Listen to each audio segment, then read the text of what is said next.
వసంతవల్లరి వీణులతో వీక్షించండి. వసంతవల్లరికి స్వాగతం. ఈనాటి వసంతవల్లరిలో నేను వినిపించబోతున్న కథ పేరు ఉత్తర క్రియలు. రచన శ్రీమతి వాడపల్లి పూర్ణ కామేశ్వరి.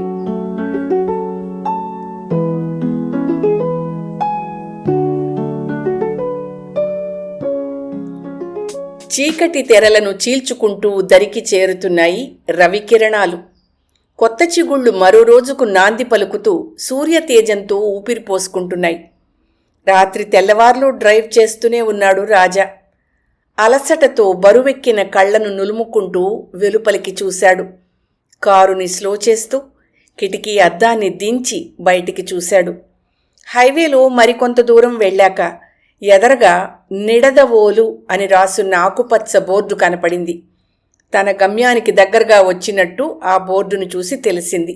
అవును, మన సుందరం అన్న ఊరు నిడదవోలు మండలం జ్ఞాపకం వచ్చినంత చురుగ్గా పురుషోత్తపల్లె గ్రామం పేరు గుర్తుకు రాలేదు.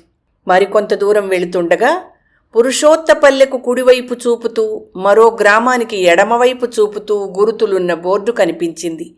అప్పుడు మెరుపులా మెరిసింది. అదే పురుషోత్తపల్లె అనుకున్నాడు. కొద్ది దూరంలో కుడివైపుకి తిరగాలన్నట్టు దారి చూపుతూ 8 కిలోమీటర్ల దూరంలో ఉన్నట్టు చెప్పింది మరో బోర్డు. హమ్మయ్యా అనుకుని బలంగా ఊపిరి పీల్చుకుని చేతి గడియారాన్ని చూసుకున్నాడు. 5:30 దాటింది. ఇంచుమించు 20 అడుగుల వెడల్పున్న సిమెంటు రహదారి ఊళ్ళోకి దారితీసింది. రెండు వైపులా రెపరెపలాడుతున్న పచ్చని పంట పొలాలు. కారు అద్దాన్ని దించాడు. సూర్యకిరణాల వెచ్చదనం, పైరగాలి చల్లదనం మిళితమై మేనుని తాకగా 8 కిలోమీటర్ల ప్రయాణం ఎలా సాగిపోయిందో తెలియలేదు. ఊరు చేరాడు.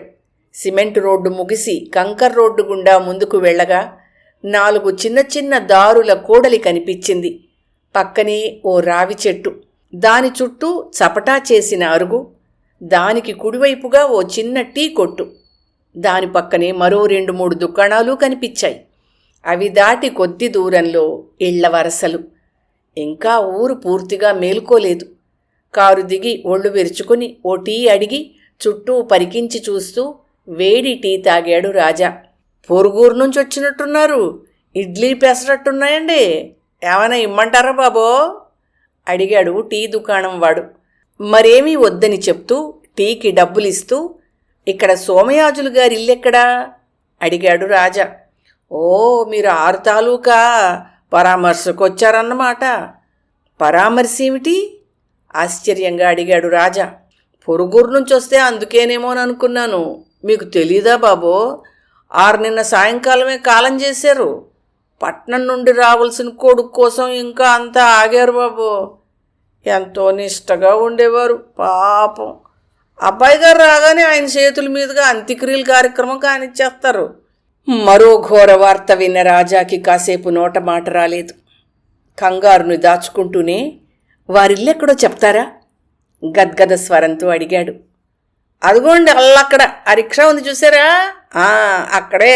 అలా ఎదరికెళ్ళి కుడి చేతి వైపు సందులోకి తిరిగారంటే శివాలయం వస్తుంది. ఆ వీధిలో శివరిల్లేనండి. జనాలు ఉంటారుగా, వీధిలోకి ఎడుతూనే తెలిసిపోతుంది. రాజా కారు ఆ ఇంటి వద్దకు వచ్చి ఆగింది. పాత పెంకుటిల్లు, అక్కడక్కడ జారుతున్నట్టు స్పష్టంగా కనిపిస్తున్న పెంకులు, మరీ పాడైనవి మటుకు సవరించినట్టు మార్చిన పెంకు అని తేడా తెలిసిపోతూనే ఉంది. గట్టిగా గాలి వీస్తే పడిపోతాయేమోనన్నట్టున్న పాతబడ్డ మట్టి గోడల ప్రహరీ. వీధి అరుగు మీద కూర్చుని కొందరు, అక్కడక్కడ నిలబడి కొందరు బంధువులు. కొద్దిపాటి దూరంలో 2 సైకిళ్ళు, ఒక టీవీఎస్ బండి ఉన్నాయి. కాస్త అవతలగా బ్రాహ్మలేవో ఏర్పాట్లు చేస్తున్నారు. నేను సుందరం స్నేహితుణ్ణి, నా పేరు రాజా, పనిలో ఉన్న బ్రాహ్మడితో అన్నాడు. ఓ అలాగా, లోపలికెళ్ళండి. అతగాడింకా ఎప్పటికొస్తాడో. నిన్న సాయంకాలం అనగా పోయిన ప్రాణం ఇంకా ఎంతసేపు ఉంచగలం? స్నేహితుణ్ణి అన్న మాట విని ముందుగా ప్రాణం లేచొచ్చినట్టున్నా తర్వాత మాటల్లో అసహనము అంతకంటే ఎక్కువగానే కనిపించింది. విసుగుభరితమైన ఆ మాటల్ని దాటుకుని ఇంట్లోకి నెమ్మదిగా నడిచాడు రాజా. అక్కడి పరిస్థితి మరింత దారుణంగా కనిపించింది. పేరుకైతే సిమెంటు గచ్చే గాని చాలా చోట్ల పెచ్చులు లేచిపోయి ఉంది. వసారాలో మరింత లోపలికి ఉత్తరంగా పడుకోపెట్టుంది సోమయాజులు గారి పార్థివ దేహం. ఆయన తలవైపు చిన్న దీపం మిణుకు మిణుకుమంటూ ఉంది. ఆయనకు పక్కగా కూర్చుని ఉన్న పెద్దావిడ రాజా తల్లి అని అర్థమైంది. ఆమె చుట్టూ 5-6 స్త్రీలున్నారు. సోమయాజులు గారు సన్నగా పొడుగ్గా పచ్చని ఛాయతో ఉన్నారు. నొసటని విభూతి రేఖలు పెట్టి ఉన్నాయి. మన సుందరమూ పొడగరే, అచ్చం తండ్రి పోలికన్నమాట మనసులోనే అనుకున్నాడు రాజా. ఆమె వంకకే ఆర్తిగా చూశాడు. పీక్కుపోయిన బుగ్గలు, ఆర్చుకుపోయిన పొట్ట, నిన్నట్నుంచి పచ్చి మంచినీళ్లైనా ముట్టినట్టు లేదని ఆర్చుకుపోయి బీటలు వారినట్టున్న ఆమె పెదాలు చెప్తున్నాయి. జీర్ణమైపోయిన చీరను కచ్చకట్టు కట్టుకుని ఉంది. ఊపిరి తప్ప ఆ జీవితంలో మరేమీ లేనట్టున్న కాంతివిహీనమైన కళ్లతో సుందరం తల్లి భర్త దేహాన్నే పదే పదే ప్రశ్నార్థకంగా చూస్తోంది. అత్తా, సుందరం స్నేహితుడంట, వీధిలోంచి అక్కడి వరకు తీసుకొచ్చిన అమ్మాయి అంది. తలెత్తి చూస్తూ, ఎవరు బాబూ అంది ఆమె. నేను సుందరం స్నేహితుణ్ణమ్మా. వాడింకా రాలేదేం బాబూ? కబురందగానే బయలుదేరినా ఈ పాటికి రావాలి. ఫోన్లో కూడా వాడితో మాట కలవలేదుట. వాడెప్పుడొస్తాడు బాబూ? అయోమయంగా అడిగింది. సుందరం ఇప్పుడు విశాఖపట్నంలో లేడమ్మా. ఆఫీస్ పని మీద బొంబాయి, ఆ పైన మరింత దూరం ఉత్తరాది ప్రాంతాలకు వెళ్ళాడు. అక్కడి పనులు చక్కబెట్టుకురావడానికి ఇంకొన్నాళ్లు పడుతుంది.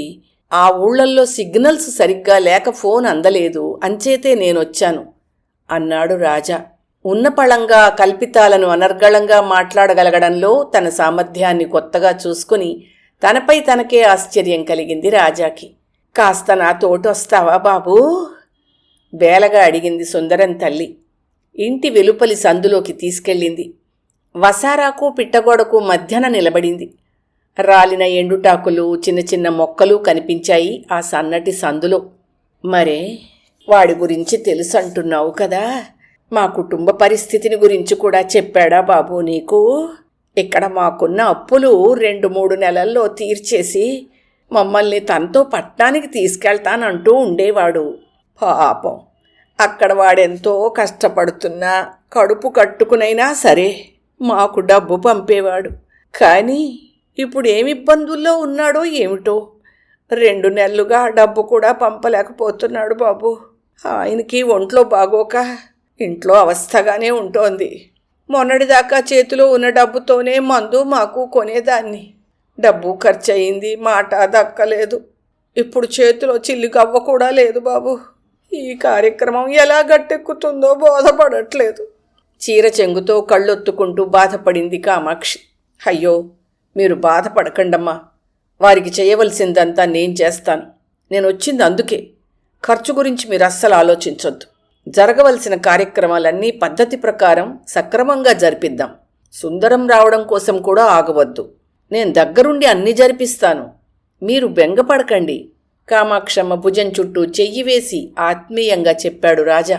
డబ్బు ఏర్పాటు జరిగిందన్న వార్తతో అంతవరకు స్తబ్దిలా ఉన్న వాతావరణంలో వేగం పుంజుకుంది. తలో చెయ్యి వేసి జరగవలసిన పనుల్ని చకచకా చేసేశారు బంధువర్గం. దాయాదుల్లో ఒకరు ముందుకొచ్చి చితికి నిప్పు పెట్టడానికి అంగీకరిస్తే మరొకడు 10 రోజుల కార్యక్రమాలని దగ్గరుండి చూసుకుంటానన్నాడు. మర్నాడు చేయవలసిన కార్యక్రమాలను గురించి కూడా వివరాలు తెలుసుకుని ఏర్పాట్లన్నీ సక్రమంగా జరిగేటట్టు చూసుకున్నాడు రాజా స్వయంగా. 10వ రోజు కార్యక్రమాలకి డబ్బు సర్దుబాటు చేసేశాడు. పక్కన ఊళ్ళో ఓ చిన్న లాడ్జిలో ఉంటూ రోజు ఉదయాన్నే వచ్చి సాయంకాలం వరకు కార్యక్రమాలన్నీ చూసి మర్నాటికి ఏర్పాట్లు చేసి వెళ్తూ ఉండేవాడు. 12వ రోజు కార్యక్రమం అయ్యే వరకు క్రమబద్ధతతో అక్కడే ఉండి చేశాడు అన్నీ.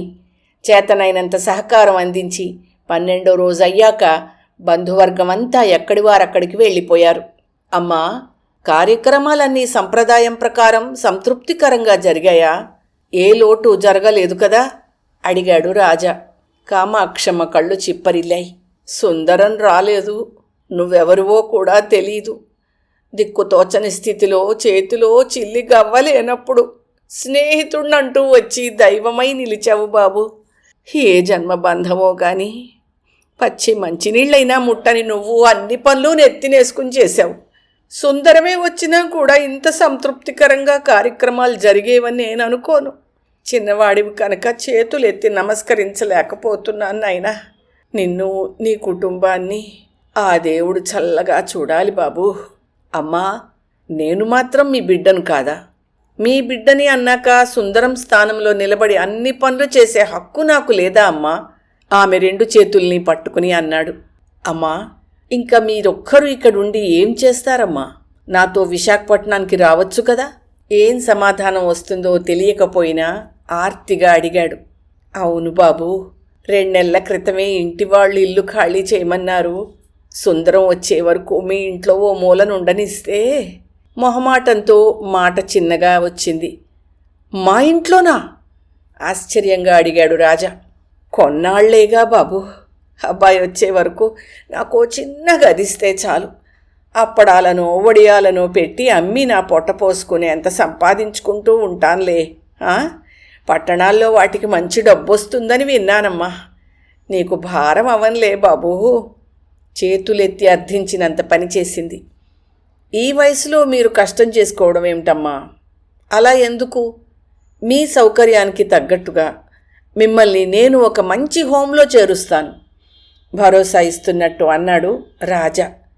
హోం అంటే అనాథాశ్రమమేనా బాబు? వద్దు నాయనా, నేను అక్కడ ఉండను బేలగా అడిగింది. మీరు ఊహిస్తున్నట్టు ముసలివాళ్లను ఇంట్లో ఉండనీయకుండా వెళ్ళగొట్టి పంపే ఆశ్రమం కాదమ్మా అది. అన్ని వసతులు ఉండే చోటు. ధనికులు కూడా వయస్సు మీదబడే సమయానికి కోరుకొని ఉండే చోటు. మీకంటూ ఒక గది ఉంటుంది, టీవీ, ఏసీ అన్నీ ఉంటాయి. మీ గదిలోకి పూటకి భోజనం వస్తుంది. అందుబాటులో డాక్టర్లు, మందుల సదుపాయము, నర్సుల సేవలు అన్నీ ఉంటాయమ్మా. అక్కడ అందరూ మీ వయసు వాళ్లే ఉంటారు. కాబట్టి కాలక్షేపానికి ఎలాంటి లోటు ఉండదు. డబ్బున్న పిల్లలు కూడా ఎంతో డబ్బులు కట్టి తల్లిదండ్రుల్ని చేర్పించే చోటమ్మా అది. నెల నెల అందుకయ్యే ఖర్చులు నేను కడతానమ్మా. వారానికి ఒకసారి నేనే స్వయంగా వచ్చి మిమ్మల్ని చూస్తూ ఉంటాను, సరేనా? వివరంగా చెప్తూ కొత్తగా బడిలో చేరుతున్న పాపణ్ణి బుజ్జగిస్తున్నట్టే బుజ్జగించాడు రాజా. అమ్మా, బాబాయ్ గారి ఆస్తికలు కలపడానికి కాశీకి ప్రయాణం ఏర్పాటు చేశాను. తెలిసిన వాళ్ళు దగ్గర ఉండి మిమ్మల్ని జాగ్రత్తగా తీసుకొని వెళ్ళి తీసుకొస్తారు. అమ్మో, కాశీయే? పక్కనున్న గోదావరికి వెళ్ళే స్తోమత లేని మాకు కాశీ ప్రయాణాలు ఎందుకు బాబు? బోలెడు ఖర్చు కూడాను. నీ మీద ఇలాంటి భారాలు ఇంకా మోపడం నాకు ఇష్టం లేదు బాబు. ఇదిగో చూశారా, ఇంకా మీరు నన్ను మీ సుందరంతో సమానము అని అంగీకరించలేదు. అలా అనకండి అమ్మా, ఇది నాకు తృప్తినిస్తుంది. వెళ్ళి ఆ కాశీ విశ్వేశ్వరుణ్ణి, విశాలాక్షమ్మని దర్శించుకొని రండి ఆదరంగా చెప్పాడు రాజా. గొప్ప మనస్సు బాబు నీది. సుందరం రాగానే నువ్వు చేసిన ఉపకారాలన్నింటి గురించి చెప్పాలి. ఈ జన్మలో నీ రుణం తీర్చుకోగలవో లేదో. వాడెప్పుడొస్తాడు బాబు? ఓ 2 నెలల్లో వచ్చేస్తాడా? కొడుకు కోసం తల్లడిల్లుతున్న తల్లి ప్రేమను చూసి రాజా గుండె తరుక్కుపోయింది. ఏమో అమ్మా, చెప్పలేము. 6 నెలలు కూడా కావచ్చు. ఓ తల్లిని ఇలా మభ్యపెడుతూ పోతున్న తన పాపానికి నిష్కృతి లేదని మనసులోనే బాధపడ్డాడు. ఆ వేదన అతన్ని దహించేస్తోంది.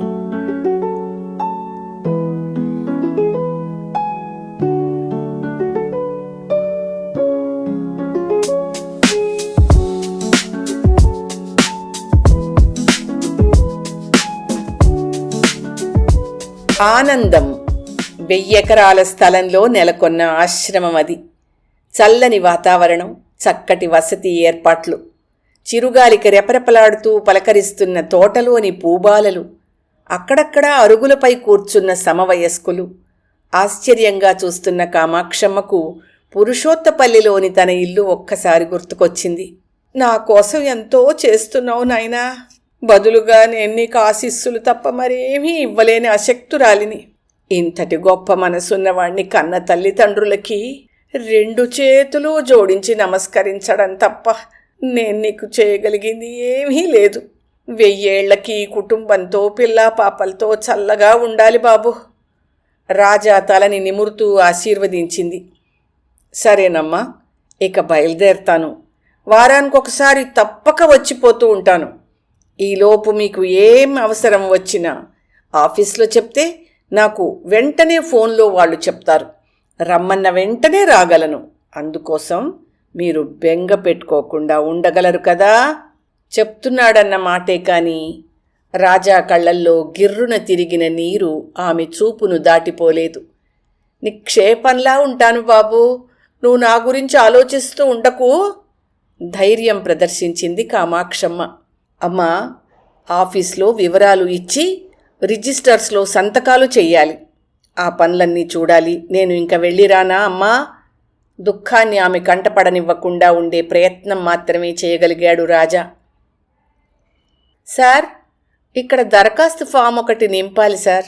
ఇన్మేట్ గురించిన వివరాలన్నీ నేను అడుగుతాను, మీరు ఒక్కొక్కటి చెప్పండి. కంప్యూటర్లో ఫీడ్ చేస్తూ అంది ఆఫీస్లోని మహిళ. పేరు కామాక్షమ్మ, భర్త పేరు సోమయాజులు, కొడుకు అదే మీ పేరు సుందరం లేడు, చనిపోయాడు. అయితే మీరెవరు? ఆమె కొడుకు కాదా? ఇంత డబ్బు ఖర్చు చేసి ఇక్కడ మీరెందుకు చేర్పిస్తున్నారు? ఇలా అడుగుతున్నానని ఏమీ అనుకోకండి. వారికి ఏమైనా ఆస్తిపాస్తులుంటే వాళ్ళని తీసుకునే ముందు మరిన్ని ఫార్మాలిటీస్ ఉన్నాయండి. ఆమెకి ఎలాంటి ఆస్తులు లేవని మీ బంధుత్వాన్ని గురించి తెలుపుతూ తగిన డిక్లరేషన్ ఇవ్వాల్సి ఉంటుందండి.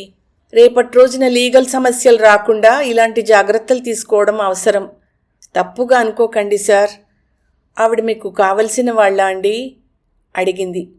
కాదండి, ఒక 15 రోజుల క్రితం వరకు ఆమెవరో కూడా మాకు తెలియదు. బలంగా ఊపిరి పీల్చుకొని మళ్ళీ వివరించాడు. ఆ రోజు నేను, నా భార్య, మా అమ్మతో కలిసి బజార్కొచ్చాం. కారు దిగి నా భార్య, ఆమె వెనుకగా అమ్మ 4 అడుగులు వేశారో లేదో వెనుక నుండి వేగంగా వస్తున్న ఒక కారు ఇంచుమించు మా అమ్మని ఢీకొట్టబోయింది. వాయువేగంలో మెరుపులాగా వచ్చి అమ్మని వెనక్కి లాగాడు ఒక గుర్తు తెలియని వ్యక్తి. అప్పుడు కూడా మరో 4 అడుగులు ముందుగా ఉన్న నా భార్యకే అది ఎలా జరిగిందో బోధపడలేదండి. అమ్మనైతే లాగగలిగాడు, కానీ ఆ కారు వేగంతో అతను పోటీ పడలేకపోయాడు. తాను తప్పించుకోలేకపోయాడు. కారు గుద్దిన వేగానికి 5-6 అడుగుల దూరంలో వెళ్ళి పడ్డాడు. కారు లాక్ చేసి వస్తున్న నేను మా అమ్మ దగ్గరికి పరుగు తీశాను. ఆమె షాక్లో ఉంది. అబ్బా, వెంట్రుక పోచ తేడాలో అమ్మ బతికి బయటపడింది. అమ్మని కూర్చోపెట్టి కొంచెం నీళ్ళిచ్చి ఆమె బాగుంది అని తెలిసే వరకు నా గుండెలు వేగంగా కొట్టుకుంటూనే ఉన్నాయి. ఆ అబ్బాయి సంగతి చూడు అని మా అమ్మ చెప్పే వరకు నా దృష్టి అతనిపైకి వెళ్ళనే లేదు. అప్పటికే స్పృహ తప్పి ఉన్న అతని చుట్టూ జనాలు చేరారు. అతడిని నేను సమీపించాను. రక్తసిక్తమై ఉన్నాడు. అక్కడే ఉన్న ఒక పెద్ద రాయి కొస సూదిలాగా ఉండి అది ఆయన తలకి బలంగా గుచ్చుకోవడంతోనే చాలా రక్తం పోయింది. ఉన్న పళంగా కారులో ఎక్కించుకొని ఆసుపత్రికి తీసుకువెళ్ళానండి. వెంటనే అక్కడ జాయిన్ చేయించి అవసరమైన అన్ని చికిత్సలు చేసి ఎలాగైనా కాపాడమని ప్రాధేయపడ్డాను. అమ్మను, నా భార్యను ఇంట్లోన దింపి రాత్రి తెల్లవార్లు అక్కడే ఉన్నాను. తెల్లవారుతుంటే అతనికి కొంచెం స్పృహ వచ్చింది. కళ్ళు తెరవగానే నన్ను చూడమని ఐసీయూలోకి అనుమతించారు ఆసుపత్రి వారు. నాకేదో చెప్పాలని ఆరాటం ఆ కళ్ళలో స్పష్టంగా కనిపించింది. తనదొక చిన్న ప్రైవేటు ఉద్యోగమని, వాళ్లది కష్టాలలో ఉన్న కుటుంబమని, తల్లిదండ్రులు పురుషోత్తపల్లెలో ఉంటారని, తండ్రి సోమయాజులు అని, ఉద్యోగం లేక 2 నెలలుగా వారికి డబ్బు పంపించలేకపోతున్నాను అని చెప్పాడు. ముందు నువ్వు తేరుకో తమ్ముడు, నీకు మంచి ఉద్యోగం నేనే ఇస్తాను. మా అమ్మ ప్రాణాలు కాపాడిన నువ్వు నాకు దేవుడవు. ఏమిచ్చినా నీ రుణం తీర్చుకోలేను. నువ్వు తేరుకున్నాక అన్నీ చక్కపడతాయి అన్నాను. అశ్రువులు ధారలవ్వగా 2 చేతులు జోడించాడు సుందరం. అతని కళ్ళల్లో ఆశ నాకు స్పష్టంగా కనిపించింది. రుణం తీసుకోగల అవకాశం కల్పించినందుకు నేను ఆ దైవానికి నమస్కరించుకున్నాను. త్వరగా సుందరం కోలుకోవాలని ప్రార్థన చేశాను. మందులకు డబ్బు కట్టి జాగ్రత్తగా చూసుకోమని ఆస్పత్రి సిబ్బందికి చెప్పి ఇంటికి వెళ్ళాను. సుందరం కోలుకుంటున్నాడని విని అమ్మ చాలా సంబరపడింది. మర్నాడు తనను ఆస్పత్రికి తీసుకువెళ్లాలని నా దగ్గర మాట తీసుకుంది. రోజంతా మానసిక ఒత్తిడికి గురైన నాకు నిద్ర ముంచుకొని వచ్చింది. ఏదో తిన్నాననిపించి వెంటనే నిద్రలోకి జారుకున్నాను. సరిగ్గా 12 గంటలకు ఫోన్ రింగ్ అయితే ఉలిక్కి పడి లేచాను. సార్, ఆయన్ని కాపాడలేకపోయాము. తలగాయం చాలా లోతుగా తగిలి రక్తనాళాల్లోంచి వెలుపలికి రక్తం వచ్చింది. అందుకోసం హెమరేజ్ అయింది. ఎంత ప్రయత్నించినా ఫలితం లేకపోయింది అన్న మాటలు విని నా చేతిలోంచి మొబైల్ నేలకు పడిపోయింది. అయ్యో, నన్ను కాపాడిపోయిన ఆ చిన్న ప్రాణం బలైపోయిందా? ఇకపై నేను నిమ్మళంగా ఎలా బతకాలి అని గుండె పగిలేలాగా ఏడ్చింది అమ్మ. కాలం తన పని అది చేసుకుంటూ వెళ్ళిపోతుంది. ఎవరికోసమూ ఆగదు. బాధపడుతూ కూర్చోవడం కాదు, కర్తవ్యం బోధపడి వెంటనే సుందరం తల్లిదండ్రులను తీసుకొని రావాలని వాళ్ల ఊరు బయలుదేరాను. తెల్లవారి ఊరు చేరేసరికి అక్కడ చూసిన దృశ్యం నా గుండెను పిండేసింది. కొడుకు పోవడానికి ముందే అక్కడ తండ్రి కూడా పోయాడు. కొడుకొచ్చి అన్నీ చేస్తాడని ఆశగా చూస్తోంది ఆ తల్లి. అటువంటి సమయంలో ఆ తల్లికి కొడుకు మరణం గురించి ఎలాగ చెప్పాలి? చెప్పే ధైర్యం చేయలేకపోయాను. అక్కడి పరిస్థితి చూసి మనసు తరుక్కుని పోయింది. లేమిలో ఉన్న కుటుంబం, ఒంటరి అయిపోయిన తల్లి. ఆ తల్లికి అండగా నిలవాలని నిశ్చయించుకున్నాను. నేను సుందరం స్నేహితుణ్ణి అని, సుందరం ఆఫీస్ పని మీద వేరే ఊరు వెళ్ళాడని, ఉత్తరాదిన పనులలో ఉండిపోవడంతో వార్త అందలేదని, అందుకే నేను వచ్చానని ఆ తల్లితో అబద్ధాలు చెప్పి 10 రోజుల పాటు అక్కడే ఉండి జరగవలసినవన్నీ చూశాను. వాళ్ల సంప్రదాయం ప్రకారం కార్యక్రమాలన్నీ పూర్తయినాక ఆ తల్లిని ఒంటరిగా వదిలి రాలేక నాతోని తీసుకొని వచ్చాను. ఆ అమ్మే ఈ అమ్మ, వివరించాడు రాజా. అయ్యో, అయితే కొడుకు మరణం గురించే తెలీదా ఆ తల్లికి? జాలిగా అడిగింది కౌంటర్లో ఉన్న అమ్మాయి. తెలియదమ్మా. నేను అక్కడనే ఉండి అన్ని పనులు చేస్తూ ఇంటికి ఫోన్ చేసి ఇక్కడ సుందరానికి ఎటువంటి లోటు రాకుండా అంత్యక్రియలు జరిపించమని నా కుటుంబానికి చెప్పాను. వాళ్ళ సంప్రదాయం ప్రకారమే అన్నీ జరగాలని మా అమ్మకి మా ఆవిడకి కూడా చెప్పాను. వాళ్ళిద్దరూ దగ్గరుండి ఇక్కడ కార్యక్రమాలు చేయించారు. ఒకేసారి తండ్రి కొడుకుల అంతిమ సంస్కారాలు, అదే ఉత్తరక్రియలు జరిగాయి. అబ్బా, మీది చాలా గొప్ప మనసండి. ఇవన్నీ చేయడం ఒక ఎత్తు అయితే ఆ తర్వాత కూడా ఆమెను మీతో తీసుకురావడం ఇంకా గొప్ప విషయం. ఈ రోజుల్లో తల్లిని దత్తత తీసుకునే గొప్ప మనస్సు ఎవరికి ఉంటుందండి?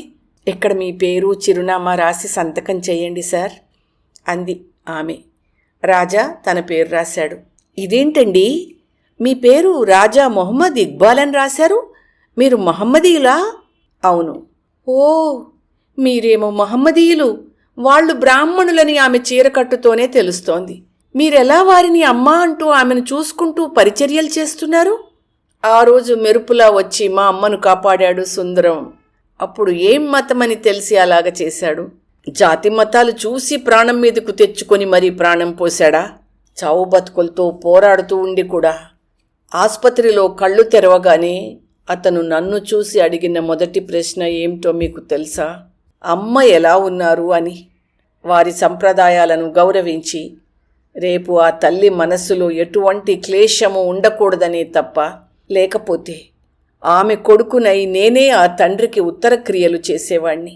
ఆ తల్లిని నా ఇంట్లో నా తల్లితో సమానంగా ఉంచుకుని చూసుకోలేకే ఇక్కడ వదిలి వెళ్ళడం. ఆ తల్లి మాతో ఉండలేదేమో అని ఒక కారణం చేత మా అమ్మకు ప్రాణభిక్ష పెట్టిన ఆ అబ్బాయి తల్లిని కళ్ళల్లో పెట్టుకొని చూడవలసిన బాధ్యత నాకుంది. ఈ అమ్మను జాగ్రత్తగా చూసుకోండి. వెళ్ళి వస్తాను. చెమర్చిన కళ్ళను తిప్పేసుకుంటూ వెళ్ళిపోయాడు రాజా. తన తల్లి కోసం కొని అక్కడే మరిచిన చేతికర్రను ఇవ్వడానికి ఆఫీసు వద్దకి వచ్చింది కామాక్షమ్మ. రాజా చెప్తున్నది వింటున్న ఆనందం ఆఫీసు సిబ్బంది అతని వెనకే నించున్న కామాక్షమ్మను చూడగానే అప్రమత్తం అవ్వబోయారు. రాజా వెనుకగా నిలబడి ఉన్న కామాక్షమ్మ ష్ అన్నట్టుగా సైగ చేసింది. ఆనందం ఆశ్రమంలో సిబ్బందితో రాజా చెప్పిన మాటలు విని కామాక్షి అనేక ఆలోచనల్లో పడింది. నా కొడుకు స్థానంలో నిలబడి ఎన్నో చేసిన రాజా తన ఇంట్లో ఉంచుకోవడానికి ఆలోచించింది మతం భేదం వల్లనన్నమాట. నేనిష్టపడననుకున్నాడో ఏమో. ఎంత మాట! నా కొడుకు కన్నా మిన్నగా నిలబడిన ఇతడి చేతుల మీదుగానే నా అంత్యక్రియలు జరగాలి అని అనుకుంది. అనుకున్న తడవే సిబ్బంది దగ్గరికెళ్ళి రాజా చిరునామా కనుక్కుని వారి సహాయంతోనే సరాసరి వాళ్ళింటికి చేరుకుంది. కామాక్షమ్మను రాజా తల్లి ఆప్యాయంగా ఆహ్వానించింది.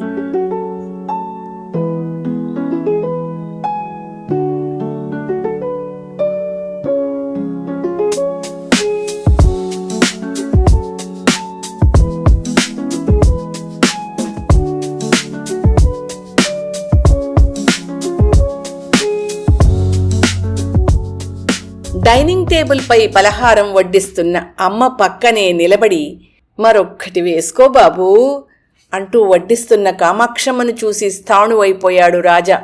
జరిగినది కామాక్షమ్మకు తెలుసునని రాజా కుటుంబానికి ఎన్నటికీ తెలియలేదు. తనకు ఉత్తరక్రియలు రాజానే స్వయంగా చెయ్యాలని రాసిపెట్టుకున్న కాగితం తన పెట్టెలో భద్రంగా దాచి ఉంచింది. తోబుట్టువుగా వచ్చిన కామాక్షమ్మ రాకతో ఫాతిమాబీకి చేతికర్ర అవసరమే రాలేదు.